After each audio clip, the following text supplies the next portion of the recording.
Ladies and gentlemen, the next plenary session is about to start shortly. Please make your way into Hall C at this time. The session will shortly begin.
Good afternoon.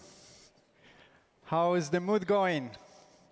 After lunch, I'm sure it's much better than early in the morning, no? A couple of things. I hope most of you had the chance to eat the lunch that was provided by NHM, the bento boxes. They are distributed in case of disaster. So you were basically eating food for after a disaster. So how good was that? It was great, no? A couple of announcements. If you haven't gone smoking, I'm sure not all of you are smokers, but beside the smoking area, there is a truck from the Hyogo Prefecture that simulates earthquakes. It's amazing. It's really, really good. So I encourage you not to smoke, but to try the truck. So, as we are learning another word, by today you have already around 7. The word of this afternoon is yuki. Yuki. Have you had lunch, man? Come on, yuki. Perfect. It means courage. It means going and passing these adversities. So today, we are going to hear from mayors that have to have the courage to stand in front of many challenges. But I want to announce also that after this plenary, we are going to have way more sessions. So if you want to take a picture, do it now. 1, 2, 3. And here's your map to get on time to your session, please. And now, to introduce the panel, I would like to welcome, once again, Wang Zhechen from the World Bank. We're competing who is going to be more time on the stage. Thank you, Wang.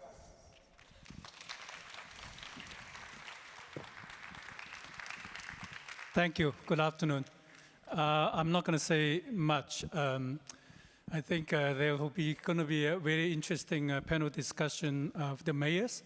But I do want to take this opportunity to express our appreciation to Mayor Kiyomoto for hosting us, and also to share with us his experience in managing a city environment in face of this disaster risk.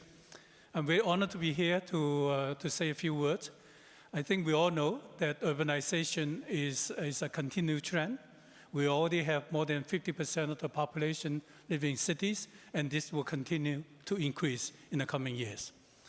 And this kind of urbanization is posing both an opportunity, because urban is a center of economic activities and jobs and growth, but it's also creating risk and vulnerability that we all need to manage. And we also understand that climate change is not a distant future. The impact is upon all of us already, in rich or poor countries, rich and poor cities. There are different elements of managing these challenges, but I think some of those experience I think our mayor is going to share with us. But I think there's a number of common features is really, first of all, we need to build resilient infrastructure in urban settings. And the second is really community engagements. We need to bring our stakeholders together. And of course, we can bring in innovations. Again, this is reflecting the key theme of these conferences about transitions, about resilience, about innovations.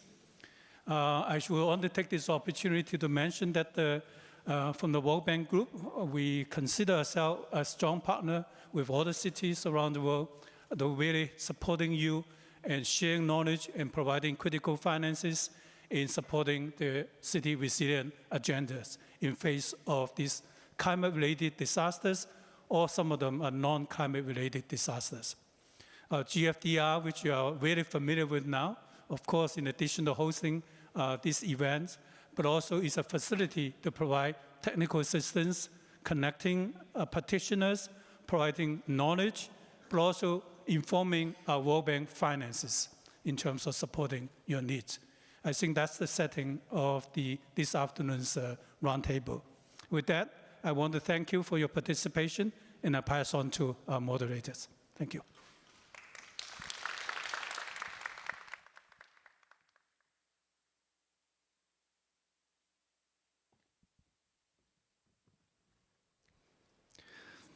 Thank you very much, Guang, for the very nice introduction. This afternoon, I have the honor of sharing this stage with 3 honorable mayors from different parts of the world. So first, I would like to introduce our mayors who will speak today. First of all, it's my honor to introduce Mayor Hideyasu Kiyomoto, the esteemed mayor of our host city, Himeji.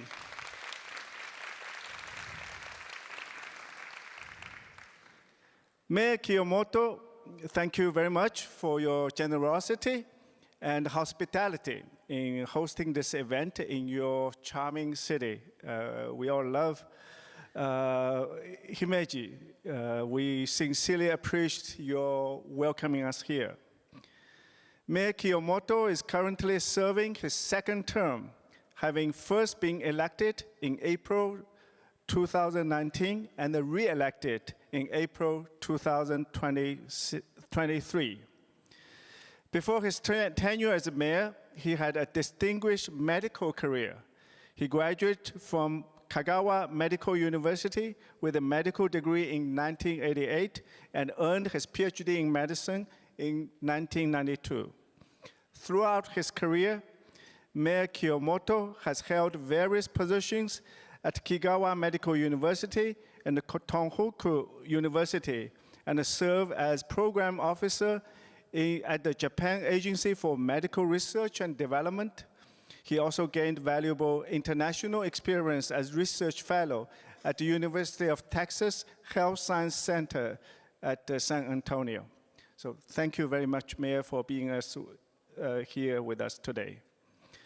The second, I'm also pleased to introduce our next mayor is Mayor Luisa Salguero.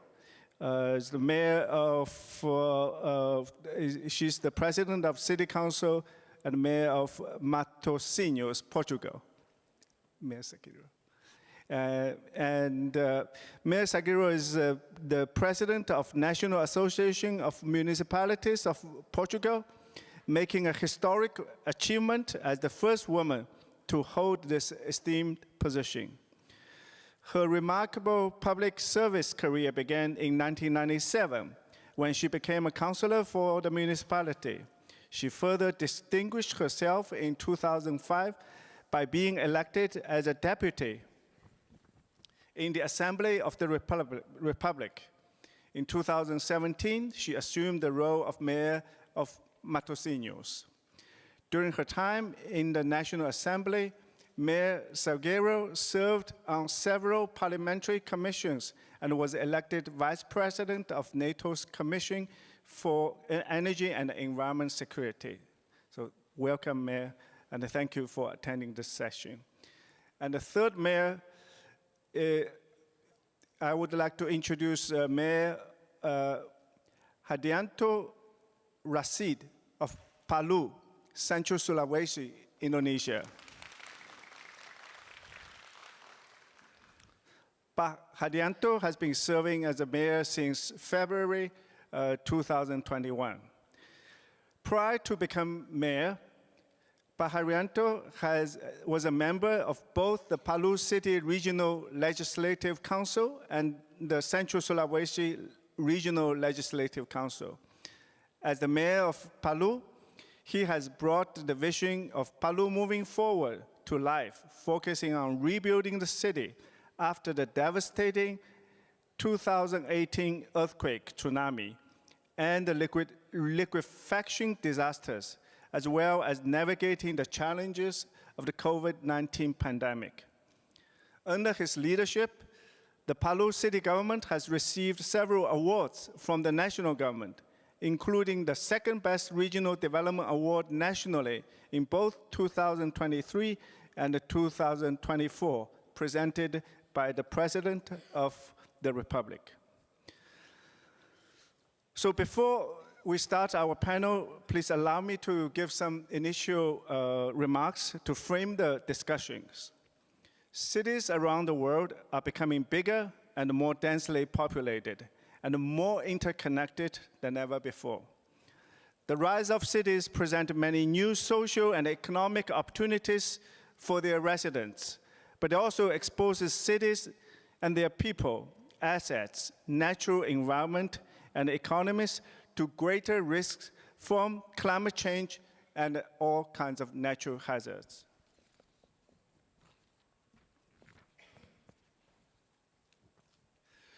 As you know, about 70% of the greenhouse gas emissions and energy consumption in the world occur in cities. And the annual cost cities incur from weather-related and other disasters surpass billions of dollars in the last few years. And the climate shocks and the stress are becoming more frequent and intense. In the World Bank, we have been supporting many cities around the world in improving their resilience to all kinds of natural disasters and climate change. And this has been a major growing engagement for us across the portfolio. And within GFDR, we have a lot of programs to support cities, such as our City Resilience Program that helps cities become more resilient to provide risk-informed urban planning tools. So in this new reality, city mayors play an increasingly pivotal role in partnering to ensure urban resilience and disaster resilience and the safety of their constituents in changing city environment. So mayors must lead strategic policy and investment decisions for urban planning and development, infrastructure, natural and green assets, and regulation. They must also work with very tight budget, seek partnerships for funding for their financing needs. So I look forward to learning from you all about these critical challenges. Now, we will need to change a little bit of the program because the mayor of Palu needs to go to catch a flight back to I think, Thailand. So he cannot stay for the whole session. So with that, I will ask Mayor Hadianto Rasil from Palu, Indonesia, to give his introductory remarks. Let's welcome the mayor.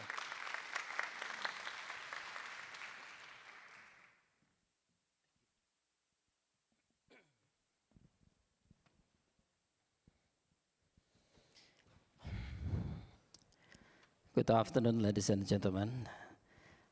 My distinguished Vice World Bank, and of course, all ladies and gentlemen that are attending in this forum. Let me introduce myself just a little. I came from Palu, and I'm a mayor now. Palu is located in Indonesia. This is a small city in the central province of Sulawesi. Probably Palu starting to recognize by everybody when the disaster happened in this city, because the disaster happened in this city is not common disaster, because when earthquake hit the Palu, it's followed by a second phenomenal situation. There is a tsunami that's common happen in Japan. But one thing is more very terrible thing is liquefaction. Liquefaction is where our two sub-districts in Palu that sank sank by the land. And each of the sub-district, the wide area around 187 hectares. And the second is around 60 hectares. That sank by the land after the earthquake. So what happened? Of course, the damage of this disaster is very terrible because the devastation is so huge. Many houses got damaged because of it. So the infrastructure and many things, especially if we're talking about the victims, total of that's touched about 3,000 people died because of it. And when I met Mr. Louis yesterday, Mr. Louis told me that the rehabilitation and reconstruction that's undertaken by World Bank in Central Sulawesi, especially in Palu, that was a best among project that undertaken by World Bank. Am I happy with that? Yeah, I'm happy, but that's enough. But that's not enough. Because of what? Because the tragedy, the disaster already happened. And it causes many problems, such a damage, like I told you, the victims, and so many others.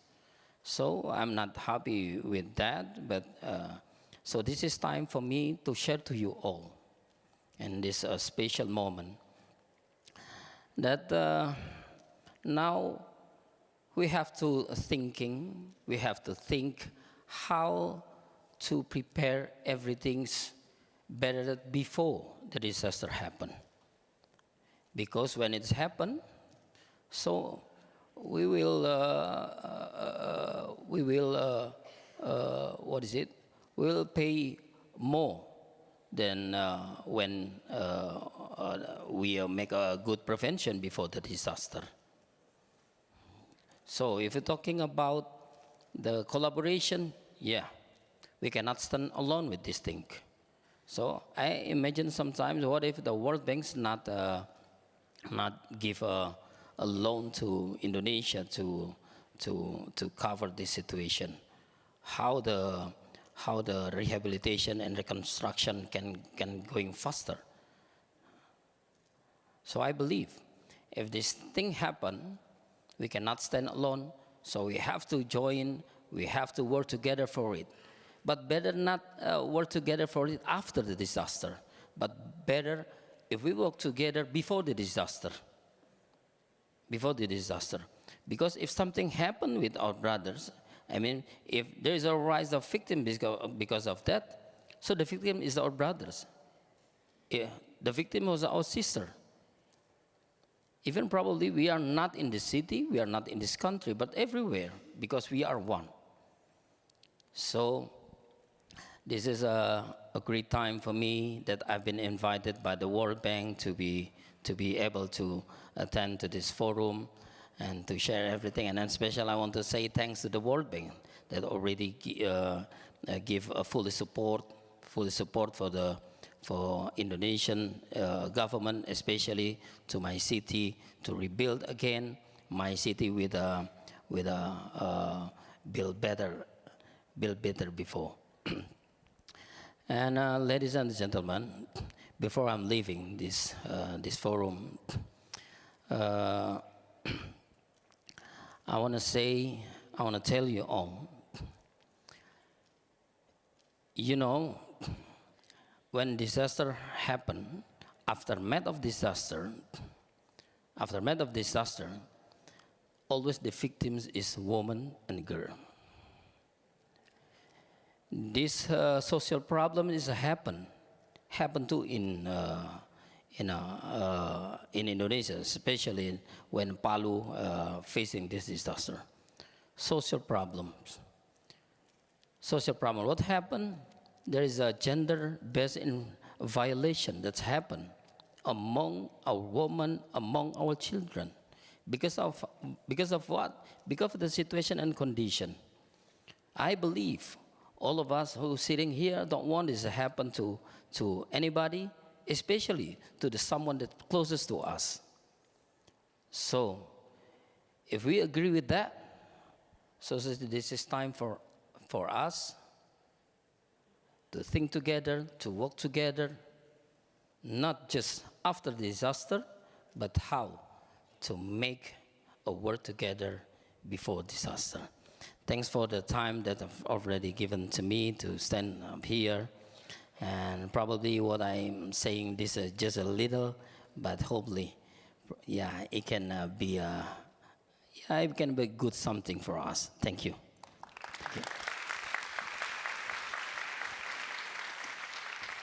Thank you, sir. Thank you.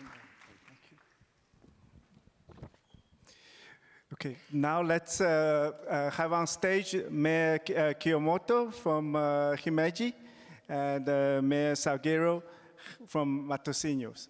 Please join me.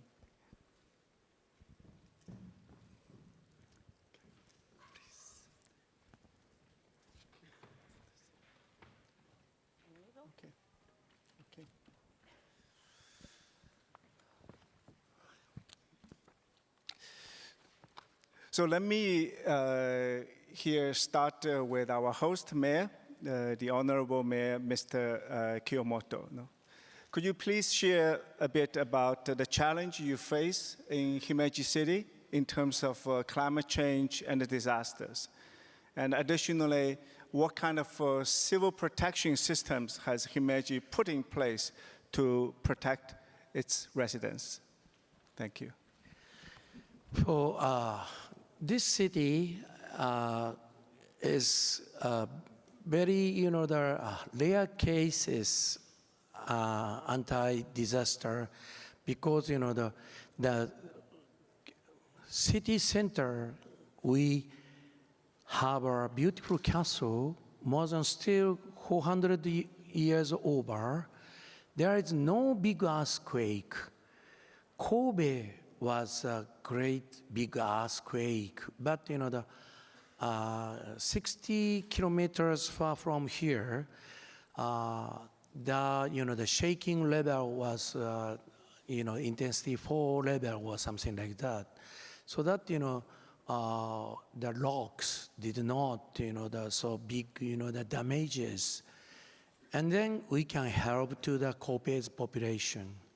And we have also river, the kind of a big 3 rivers here, and sometimes the water, the flood was happened, but the recently, we just stop to the over limitation levels, and then but. Recently, today also, it has a heavy rain, so linear, rain bands, the come, rush to, because this is a monsoon area. Philippines, Taiwan, Japan is might get the typhoon attack. Several, the flood was happened. So in a ordinary, usually we, predict how the big, the flood levels, and then, getting the, the river maker the deeper, something like that. And then for the protective, populations or, the human life, the alert system by using, the sirens or speakers, every small community, more than 300, in this city, we have a small community, more than 60 or 70 around, and they have the simultaneously sirens alert, and then everybody get the received, the alert information from their, the handy phone or cellular phone, so that, always, the evacuated areas push out the information to the population. And then, actually, we are very happy. Not so big, the severe earthquake, flood, still we didn't get. So, but, now we rescue always, sending the, the officers or some, the people or volunteer to that, earthquake area, and then getting that the knowledge we share the community, something like that. Thanks a lot, Mayor. Some very important points. You mentioned the sort of importance of sort of the earthquakes, but also with the climate change, sort of more flooding is happening. You strengthen your flood protection systems. You have the what we call the early warning system, the sirens, speakers, getting the communities sort of involved early, so that when the disaster happens, so they can get prepared or warned. So all these important measures. Thank you, Mayor. And let me turn to Mayor Luisa Salgueiro. So I understand Matosinhos is the 20th largest city in Portugal, but it's also first city to be recognized as a Making Cities Resilient 2030 campaign resilience hub. You have hosted a European Forum for disaster reduction. So what are the key climate and disaster challenges do you face in Portugal's north coast, and how has Matosinhos become such a leader in advancing this urban resilience agenda? Well, thank you. Good afternoon, everybody. First of all, I'd like to say that it's quite an honor for us to stay here in Imagine and to come from Europe to share our experience with you, and also to learn so much with this country and this city that is an international example in civil protection, and to know personally the mayor of Imagine. Then, just to say that Matosinhos is the 7th biggest municipality in Portugal.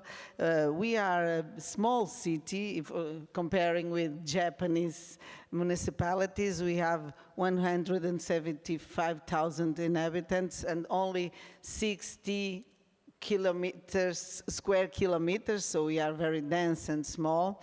But we face the same challenges as other coastal municipalities. We have around 16 kilometers of coastal line, and of course we face the climate change challenges such as coastal erosion, sea level rise, and urban floods and heavy rains.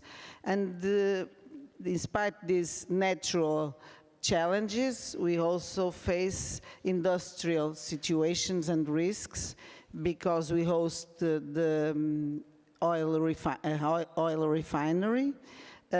commercial harbor, and also the road lines and the lines that cross our municipality that every day transport hazardous goods. So there's quite dangerous and risks in our territory, and people were looking at, and national government for us, such how could we deal with so many problems. So what we did in the first moment was to change our local civil protection services, and there's only a leadership and only a services where all the fire departments can answer together, so everyone can call the same number, and there's an organization, a shared services where everybody has their teams and we are working together.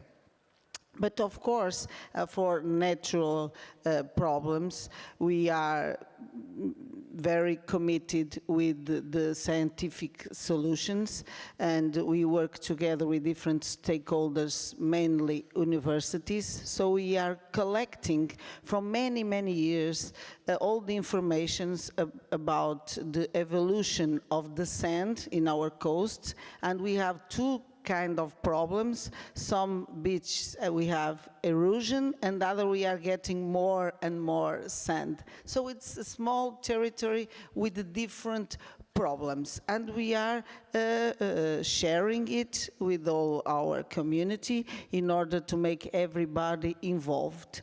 About the problems with urban floods and heavy rains, we have an example of urban gardens, more than 300 small urban gardens that have been used for agriculture.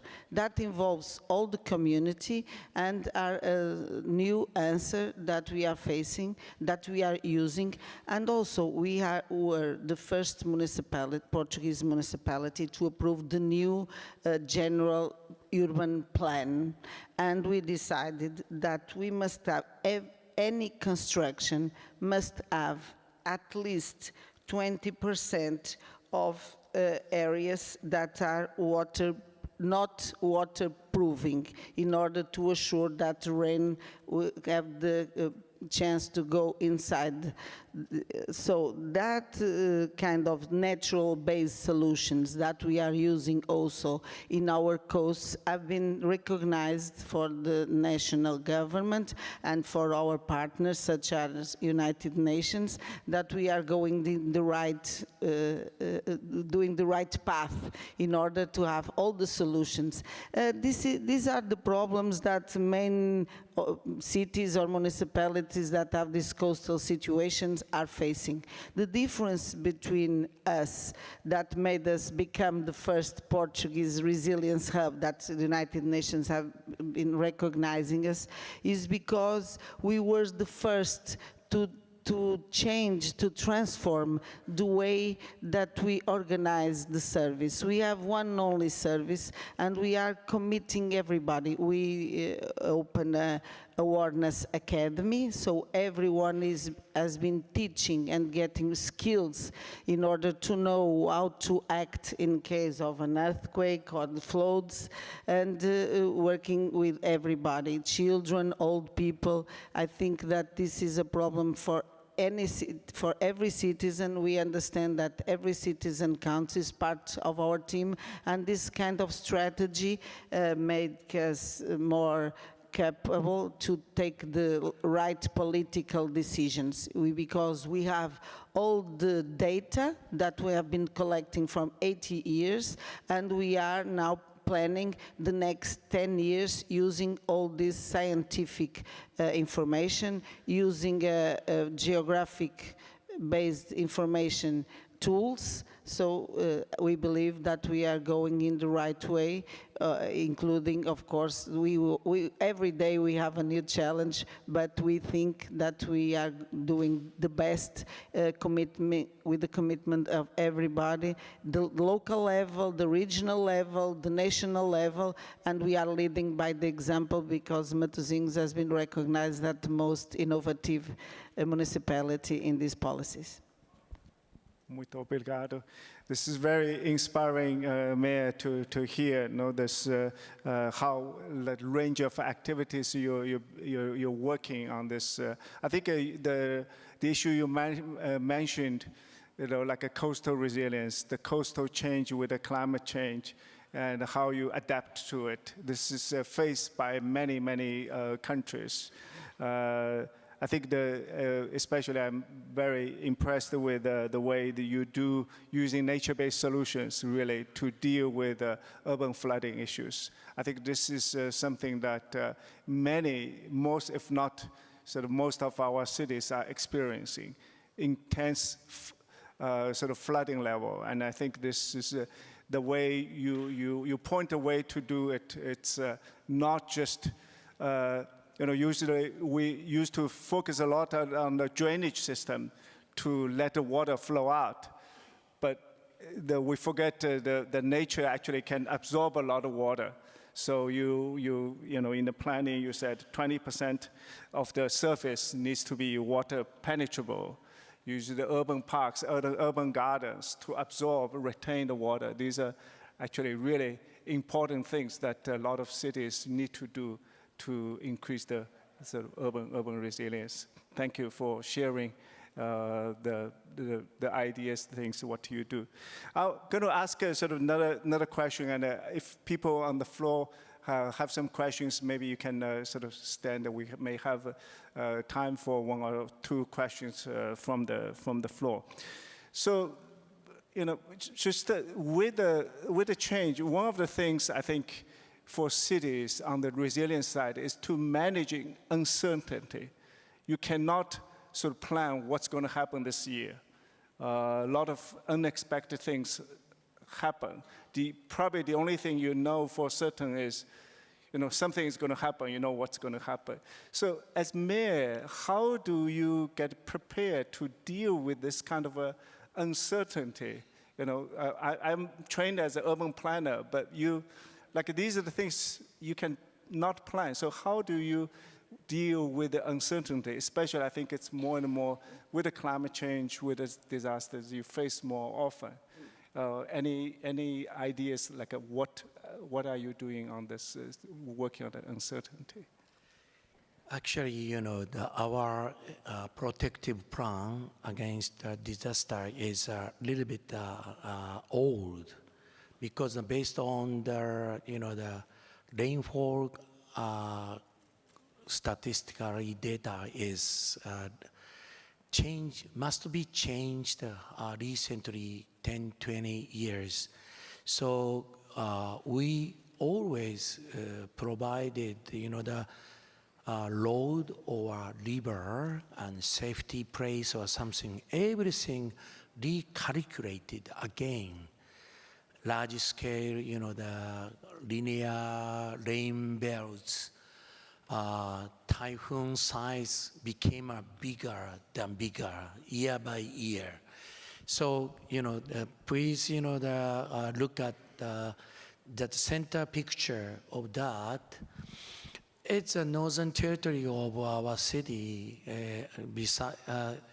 just adjunct to city area. And then in a mountainside, there is no big river, but, like a bottom of the bowl, and then mountain area gathers so many water and come down into like this, and seems spear the lake, and so many people was, drowned. And then recently, Japan, the flat place changed to the farm to the houses or companies. So if the farmers area, we grew the rice so that, the water can be, accept abundant water sometimes.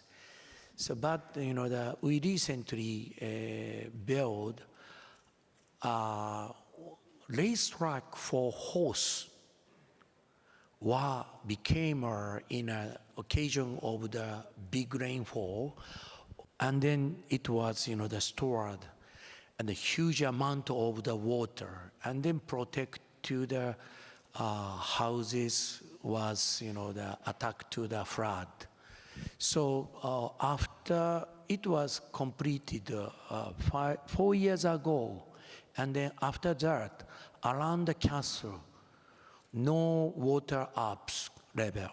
So maybe it's a recalculated and analysis of the climate data has been updated. And then also now we are facing to the coastal side is a big earthquake, maybe that happened to Japan, southern part trough shaking. Maybe there 70 to 80%, the occasionally will be happen. So we protect, protect the wall against the coast, and then evacuating the tower we built. Fortunately, Himeji has small islands, 40 small islands in just, in front of our city, but, it was covered inland sea, so, maybe the 3 meters is enough. It's recalculated again, so that is a typhoon level. But other city like Kobe, Osaka, must be protecting the wall, and sometimes gate wall to the river should be rebuilt again. So we always, update to the data about the climate or earthquake, prediction. That is important. And then we have to spread the information to the citizens. That is also so that the evacuate test or very important. So every year we make a evacuation, the test for widely in a community. Thank you, Mayor. So there's a lot of things there, but also particularly the calculation, the parameters different. The planning parameters we used is not, we need to update. We say usually we have like a 100-year event that seems to be happening every year or every 5 years instead of every 100 years. So we need to do more. Mayor Salgueiro, how do we deal with the uncertainty? Well, I believe that in order to reduce that unpredictability, we must plan. The answer is planning and to involve everybody. So each person knows what to do in case of a disaster or a crisis. And in our case, we approved the action plan for sustainable energy and climate, and also the plan for combat climate change and the forest defense plan. And we are working very hard on SDGs. We know that our index of SDGs is 76%, so it's in a high level, and we are the same commitment with the national government in order to be always improving and increasing. And our goal is to be carbon neutral in 2030.